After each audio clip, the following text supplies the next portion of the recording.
Hello everyone, welcome back to my YouTube channel biology tell में आप सभी का स्वागत है। My name is Neha Singh and student in the class we are going to have a great discussion today about human respiratory system के बारे में आज हम पढ़ने वाले हैं। लास्ट के सेशन में हमने ह्यूमन रेस्पिरेटरी सिस्टम का फर्स्ट क्लास में इंट्रोडक्शन जाना था। आज के इस क्लास में हम ह्यूमन रेस्पिरेटरी सिस्टम का जो मेन ऑर्गन है लंग्स, उसकी एनाटॉमी को जानेंगे, है ना। उसमें क्या कौन कौन से स्ट्रक्चर्स प्रेजेंट होते हैं, कौन कौन से ऑर्गन प्रेजेंट होते हैं जो कि रेस्पिरेशन और ब्रीदिंग में हेल्प करते हैं, है ना। उन सारी चीज़ों के बारे में आज हमारा डिस्कशन होने वाला है। So let's start. देखो, ह्यूमन रेस्पिरेटरी सिस्टम जो है वो 2 पार्ट्स में डिवाइडेड होता है। First is the respiratory tract, है ना। रेस्पिरेटरी ट्रैक्ट यानी कि जहां से क्या हो रहा है, आपका ऑक्सीजन आपका एटमॉस्फेयर से अंदर जा रहा है लंग्स की तरफ और लंग्स से बाहर एटमॉस्फेयर की तरफ आपका मूव हो रहा है। यानी कि रेस्पिरेशंस के लिए, है ना, एयर जब एक्सचेंज हो रहा है एटमॉस्फेयर टू लंग्स और लंग्स टू एटमॉस्फेयर, तो वो रास्ता that is called respiratory tract. Tract का मतलब रास्ता होता है ना। And lungs is the main organ of the respiratory system, है ना। तो देखो, रेस्पिरेशन को परफॉर्म करने के लिए ऑक्सीजन को क्या करते हैं, है ना, अंदर लेते हैं और कार्बन डाइऑक्साइड को बाहर रिलीज करते हैं with the holes we have present, है ना, दैट इज कॉल्ड नॉस्ट्रल्स। ये जो होल्स आपके नाकों में प्रेजेंट होता है उसे क्या कहते हैं, नॉस्ट्रल्स। नॉस्ट्रल्स 2 टाइप्स के होते हैं। एक एक्सटर्नल नॉस्ट्रल्स जो कि आपको विजिबल होता है ना, दैट इज द 2 जो होल्स और ओपनिंग आपको दिख रहे हैं दैट इज कॉल्ड नॉस्ट्रल्स। और इंटरनल नॉस्ट्रल्स जो कि आपको दिखता नहीं है, ठीक है, that is the internal nostrils. Nasal pathway basically क्या है, ये जो आपका नोज है ना, this is the nasal pathway जहां से ऑक्सीजन अंदर जाएगा और कार्बन डाइऑक्साइड बाहर वापस आएगा एटमॉस्फेयर में, तो ये इसे कहला रहा है नजल पाथवे, ठीक है। अब हम देख लेते हैं कि nasopharynx is the term that we have to understand. हमने देखा है कि फेरेंस जो है that is the common passage और द जंक्शन जहां से फूड और एयर दोनों पास होता है। Pharynx is the common junction जहां से एक रास्ते से एयर जा रहा है और एक रास्ते से फूड जा रहा है ना। जिधर से एयर जा रहा है उसे कह देते हैं लैरिंस, और जिधर से फूड जा रहा होता है उसे क्या कहते हैं, उसे कहते हैं आपका that is the different name जो कि हमने डाइजेस्टिव सिस्टम में पढ़ा था, है ना। तो फेरेंस आपका 3 पार्ट्स में डिवाइडेड होता है, दैट इज नेजोफेरेंस जो कि नोज की तरफ, है ना, जो कि आपका नजल कैविटी की तरफ जो मूव करता है दैट इज कॉल्ड नेजोफेरेंस। यानी फेरेंस का वैसा रीजन जो कि आपका नजल पाथवे से जुड़ा हो, that is called nasopharynx. And the second is oropharynx and the fourth one is that laryngopharynx, है ना। सो अब देखो, ये यहाँ पे क्या हुआ, ये कॉमन जो जंक्शन है फेरेंस जहां से एयर और ऑक्सीजन फूड दोनों पास होगा। अब ये आगे चल के आपका लैरिंक्स की तरफ बढ़ जाएगा, एयर आपका लैरिंक्स की तरफ मूव हो जाएगा। Larynx is also called voice box. अब ये वॉइस बॉक्स वाइब्रेट होता है तो हमारा साउंड प्रोड्यूस होता है, हम बोल पाते हैं, है ना। ये लैरिंक्स आपका, है ना, which is called a voice box, जब इसमें वाइब्रेशंस होता है तब साउंड का प्रोडक्शन होता है ना। अब देखो, प्यूबर्टी से पहले मेल और फीमेल दोनों का लैरिंक्स जो है वो अंडर डेवलप्ड होता है, तो दोनों की वॉइस को आपको एक जैसा लगेगा। 5 साल की फीमेल बच्ची और 5 साल का बच्चा, दोनों की आवाज आप डिफरेंस नहीं कर पाओगे कि 5 साल के लड़के की आवाज है या 5 साल के लड़की की आवाज है। क्यों? क्योंकि दोनों का जो वॉइस बॉक्स है वो अंडर डेवलप है। लेकिन जैसे ही प्यूबर्टी आता है, एट द प्यूबर्टी एज और आफ्टर द प्यूबर्टी, लैरिंक्स जो है वो डेवलप हो जाता है और मोर प्रोमिनेंट डेवलप होता है मेल्स में, है ना। और यही मोर डेवलपमेंट, जो मोर प्रोमिनेंट डेवलपमेंट विजिबल होता है, that is called Adam's apple, जो कि मेल्स में दिखना शुरू हो जाता है प्यूबर्टी के टाइम में, टीनेजर के टाइम पे, है ना। तो क्या होता है, आपका जो फीमेल का जो वॉइस है वो हाई पिच का हो जाता है और मेल का जो वॉइस है वो क्या हो जाता है, लो पिच का होता है। This is the reason behind it, ठीक है। अब हम देख लेते हैं कि लैरिंक्स से जैसे ही आप नीचे उतरोगे, there is the one gland, ठीक है, there is the one gland which is a butterfly shape. ये बटरफ्लाई के शेप का होता है, तितली के आकार का ये ग्लैंड, जिसे कहते हैं थायराइड ग्लैंड। ये थायराइड ग्लैंड क्या काम करता है, थायराइड हार्मोन को ये सीक्रेट करता है ना। Thyroid hormone which is responsible for performing the metabolism, है ना। मेटाबॉलिज्म के को आपका जो भी फिजियोलॉजिकल मेटाबॉलिज्म है उसको कंट्रोल और रेगुलेट करके काम रखती है हमारी बॉडी में, है ना। अगर थायराइड हार्मोन का ज़्यादा सीक्रेशन हो गया तो उस केस में क्या हो जाता है आपका, दैट इज कॉल्ड हाइपोथायरॉइड। अगर लेस सिक्रेशंस हो गया दैट इज कॉल्ड हाइपरथायरॉइड। दो कंडीशंस होता है ना थायराइड में।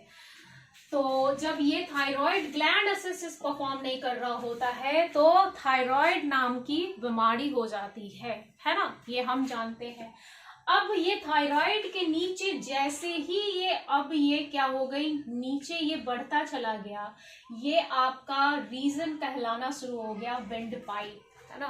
That is called wind pipe, यानी कि वैसा पाइप जिसमें हवा भरा हुआ है और हवा ये किधर मूव कर रहा है, लंग्स की तरफ, और लंग्स से कार्बन डाइऑक्साइड लेके ये नोज की तरफ मूव होगा, that is called wind pipe. अब ये विंड पाइप क्या है, मस्क्यूलर, है ना। ये विंड पाइप क्या है आपका, मस्क्यूलर्स है।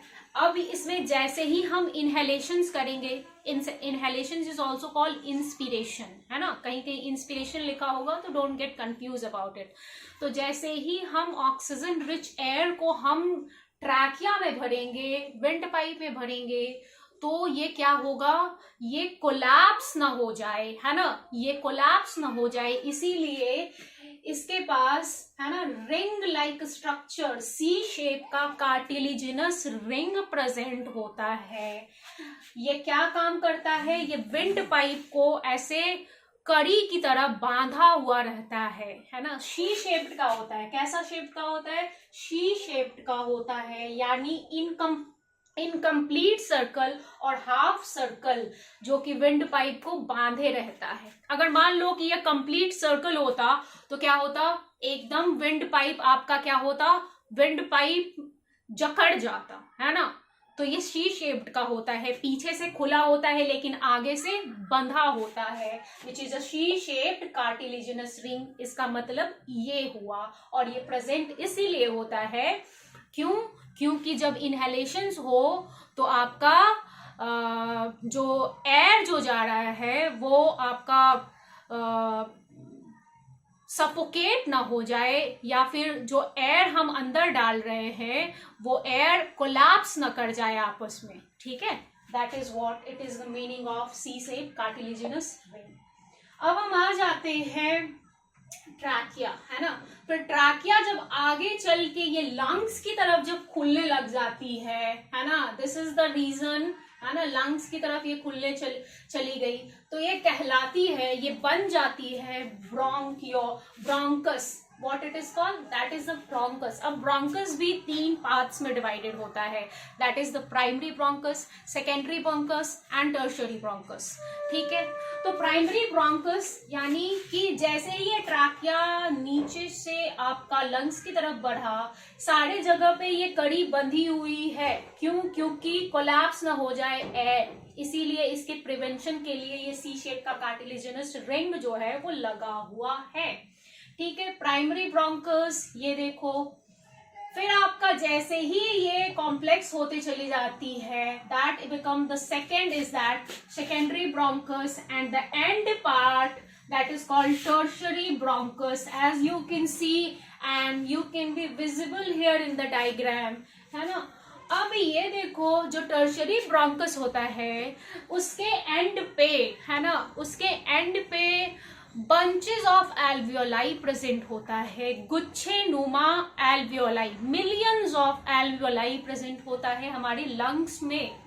और उसी एल्वियोलाई में ऑक्सीजन जब इन करता है तो वो फूल जाता है, और जैसे ही कार्बन डाइऑक्साइड उससे बाहर निकलता है तो पिचक जाता है। तो ऐसे क्या होता है, गैसियस एक्सचेंज होता है। एल्वियोलाई के पास एल्वियोलर मेम्ब्रेन होता है और उसी एल्वियोलाई के चारों तरफ ब्लड कैपिलरी उससे लिपटी होती है। वो बाद में हम मैकेनिज्म पढ़ेंगे रेस्पिरेशन का, पहले आप आज एनाटॉमी देख लो, ठीक है। So bronchus is divided into primary, secondary and tertiary bronchus. That's the clear thing. It's a crystal clear, no? Okay. So अब ये देखो, अब ये जो आपका जो lungs है ना, ये lungs आपका thoracic cage में है ना, thoracic cage के अंदर होता है lungs और heart। अब ये thoracic cage जो है जहाँ पे पसलियां होती हैं, है ना, अब ये पसलियां देखो, that is called ribs, in English it is called ribs. अब ये रीब्स और चेस्ट का जो वॉल है ना, उसके बीच में एक मेम्ब्रेन पाया जाता है। रीब्स के मसल्स को कहते हैं intercostal muscles. You have to be remember कि रीब्स के मसल्स को इंटरकॉस्टल मसल्स कहते हैं, है ना। What is the intercostal muscles? Intercostal muscles is nothing, it is the muscles of ribs, है ना। ये देखो, फिर आप देखो यहाँ पे जो चेस्ट का जो वॉल है और लंग्स के बीच में एक मेम्ब्रेन पाया जाता है, डबल मेम्ब्रेन पाया जाता है। वो डबल मेम्ब्रेन क्या है, that is nothing, it is the pleura और पेराइटल मेम्ब्रेन।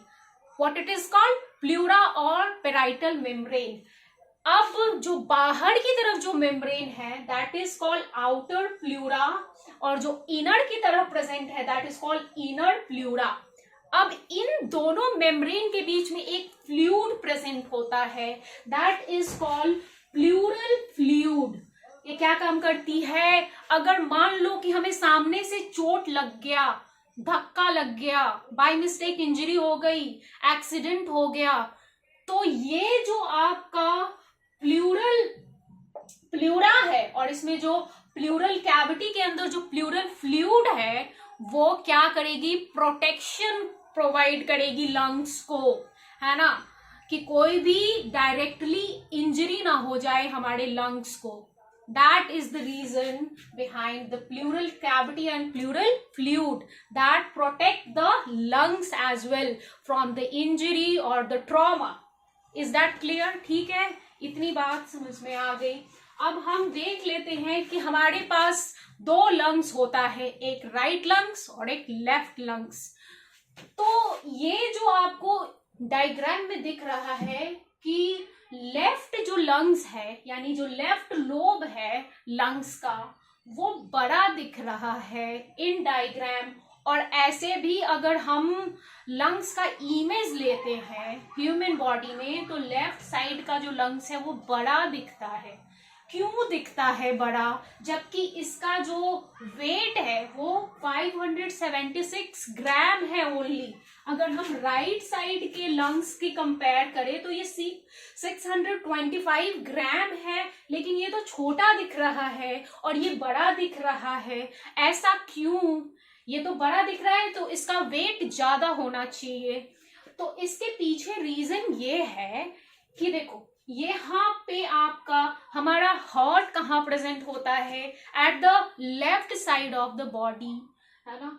तो लेफ्ट साइड पे लंग्स के पास, है ना, हार्ट प्रेजेंट होता है।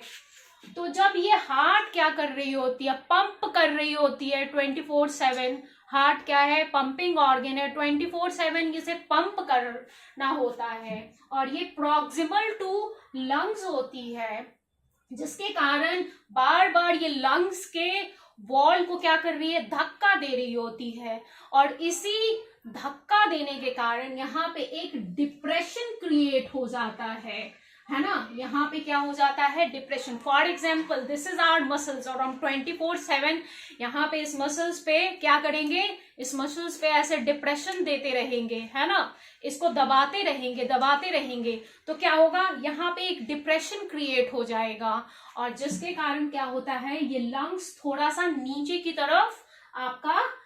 तरफ मूव कर जाता है, नीचे की तरफ आपका गिर जाता है, लटक जाता है, ये डिप्रेशन के कारण। और इसी डिप्रेशन को क्या कहते हैं, in biological term cardiac notch.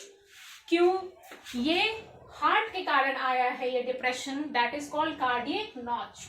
Due to this left lung is longer, और इसी कार्डियक नॉच के कारण लंग्स का जो लेफ्ट लंग है वो आपका लंबा दिखता है इन साइज, बट एक्चुअली में इसका जो वेट है वो कम होता है राइट के कंपेयर में।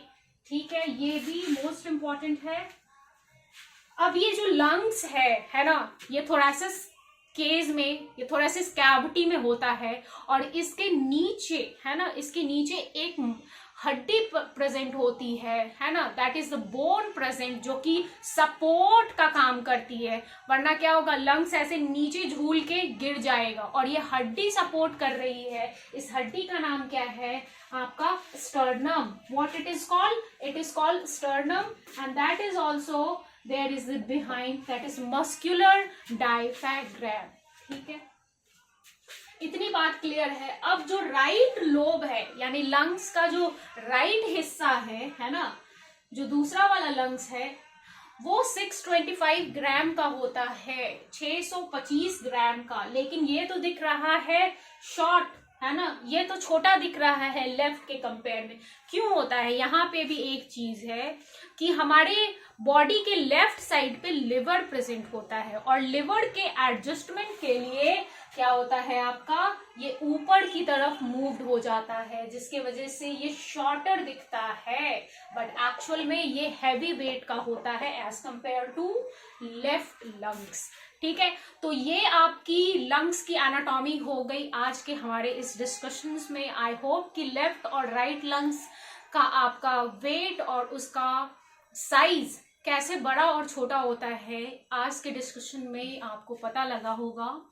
So now let's discuss about कि लंग्स जो है वो हमारे रेस्पिरेटरी सिस्टम का यूनिट कहलाता है, मेन ऑर्गन कहलाता है ना। अब इस लंग्स का यूनिट क्या है, what is the unit of lungs, that is the alveoli. जैसे कि हम एक्सक्रीटरी सिस्टम पढ़ते हैं तो nephron is the unit of kidney, है ना, तो वैसे ही लंग्स क्या है, एल्वियोलाई का यूनिट है।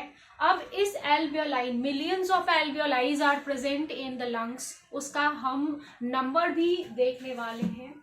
एल्वियोलाई देखो, this is the what structure look like, ये आपका ऐसे और फिर इस तरीके से, ठीक है। तो ये जो सपोर्ट के तौर पे ये आपका मिल रहा है, that is the terminal bronchiole, what it is called, terminal bronchiole. और ये इधर से जो निकला है that is called alveolar duct. So हम एल्वियोलाई की जो एनाटॉमी है उसको हम अच्छे से अलग क्लास में डिस्कस कर लेंगे, नेक्स्ट क्लास में डिस्कस कर लेंगे और उसके नंबर को भी डिस्कस करेंगे। फिर हम आ जाएंगे लंग्स के रेस्पिरेटरी सिस्टम का जो रेस्पिरेशन का जो मैकेनिज्म है उसको हम पढ़ेंगे। So this is all about the today's class about the anatomy of human respiratory system. Lungs के बारे में हमने देखा. So that's it for the day. Let's meet in the next sessions. Till then, bye bye. Take care. Have a nice day.